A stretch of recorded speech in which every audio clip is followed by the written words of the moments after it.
ભારત માતા કી વંદે વંદે. આભાર. જોરમાં છે કરલ.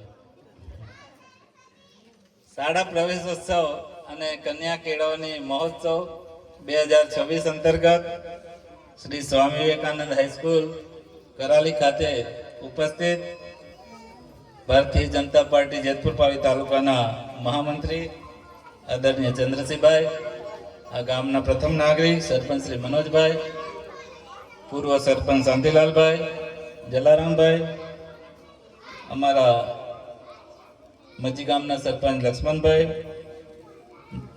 જયરામભાઈ, વિશ્રામભાઈ, પ્રફુલભાઈ, ગોવિંદભાઈ,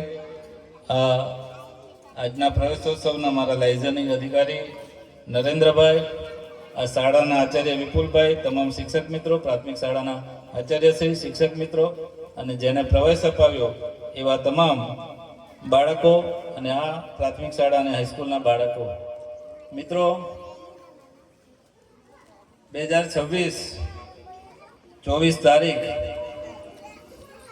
એટલે જિલ્લા પંચાયતના પ્રમુખ તરીકેની મારી જવાબદારી પાર્ટીએ મને આપી. 25 ગયા મહિનાની 25 તારીખે મેં અને આજે 24 એટલે 1 મહિનો આજે પૂરો થયો.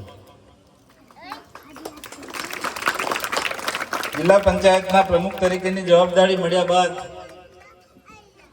આ જિલ્લામાં 889 ગામો, 10 લાખની વસ્તી.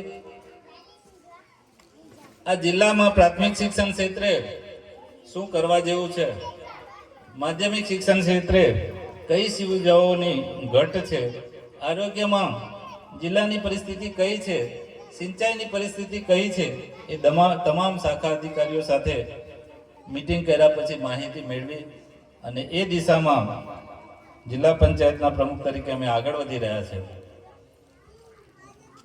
ભારતના બંધારણ પ્રમાણે મારી ટર્મ 2.5 વર્ષની છે એટલે 912 દિવસ મને જિલ્લા પંચાયતના પ્રમુખ તરીકે જવાબદારીમાં મળ્યા છે. ત્યારે આજે 1 મહિનો પૂરો થયો. હવે મારી પાસે ફક્ત 826 દિવસો બાકી છે અને આ જિલ્લામાં કરવા જેવા ખૂબ કામો બાકી છે. ખેડૂત લક્ષી હોય, શિક્ષણ લક્ષી હોય, આરોગ્ય લક્ષી હોય, રોડ રસ્તાના હોય, એ બધા જ કામો વહેલી તકે પૂરા થાય અને એ યોજનાઓ ધરતી પર સાકાર થાય એ દિશામાં ગુજરાતની ભૂપેન્દ્રભાઈની સરકાર અને કેન્દ્રની નરેન્દ્રભાઈ મોદીની સરકારના જે આશીર્વાદ છે મેળવીને આપણે જિલ્લાને નવી ઊંચાઈઓ તરફ લઈ જવાનું છે. આ દેશના વડાપ્રધાન નરેન્દ્રભાઈ મોદી જ્યારે ગુજરાતના મુખ્યમંત્રી હતા અને 2003માં એમને છોટાઉદેપુર જિલ્લામાંથી શાળા પ્રવેશોત્સવની શરૂઆત કરી ત્યારે એમને કવાંટમાં આવીને એક ભિક્ષુક તરીકે ભીખ માંગી અને ભીખમાં એમને કોઈ રૂપિયા, કોઈ અનાજ કે ના માંગ્યું, પણ એમને વાલીઓ પાસે વચન માંગ્યું કે મારા બાળકને હું શિક્ષિત કરીશ, ભણાવીશ. અને એના અનુસંધાને આજે આ વિસ્તારમાં છોટાઉદેપુર જિલ્લામાં આદિવાસી સમાજમાં શિક્ષણનું પ્રમાણ ખૂબ વધ્યું છે.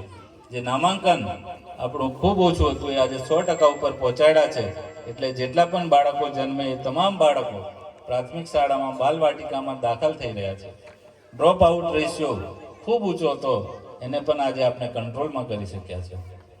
આ વિસ્તારની વાત કરું તો આપણી જ પંચાયતમાં ઊંડવા ખાતે લગભગ 35 કરોડના ખર્ચે એકલવ્ય રેસિડેન્શિયલ સ્કૂલ બિલકુલ કામ પૂરું થવાની તૈયારીમાં છે. 1 મહિનામાં સરકાર દ્વારા એનું લોકાર્પણ થશે અને આપણા જ ગામમાં 6 થી 12ના આદિવાસી વિદ્યાર્થી દીકરા દીકરીઓ કેન્દ્ર સરકારનો CBSEનો જે અભ્યાસક્રમ છે ઇંગ્લિશ મીડિયમમાં, એ અભ્યાસક્રમ સાથે અહીંયા શિક્ષણ રહેવા સાથે મફત શિક્ષણ મેળવી શકશે.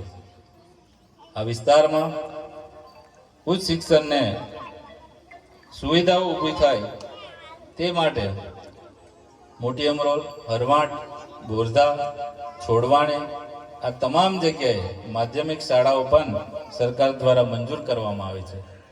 એટલું જ નહીં, ભારતીય જનતા પાર્ટીની સરકાર દ્વારા પુણ્યાવાડ, લીંડા ટેકરા, કેશરપુરા, વડા તળાવ, ગોજારિયા ખાતે નિવાસી શાળાઓ જ્યાં દીકરીઓ રહીને અભ્યાસ કરી શકે હજારોની સંખ્યામાં એવી શાળાઓ આપણે ચાલુ કરી અને એના લીધે આજે કન્યા કેળવણીમાં ખૂબ સફળતા આપણને મળી છે. એનો રેશિયો જોવા જઈએ તો આજે દીકરાઓ કરતાં દીકરીઓ શિક્ષણમાં ખૂબ આગળ વધી રહી છે. અને એની પાછળ કોઈ હોય તો આ સરકારના જે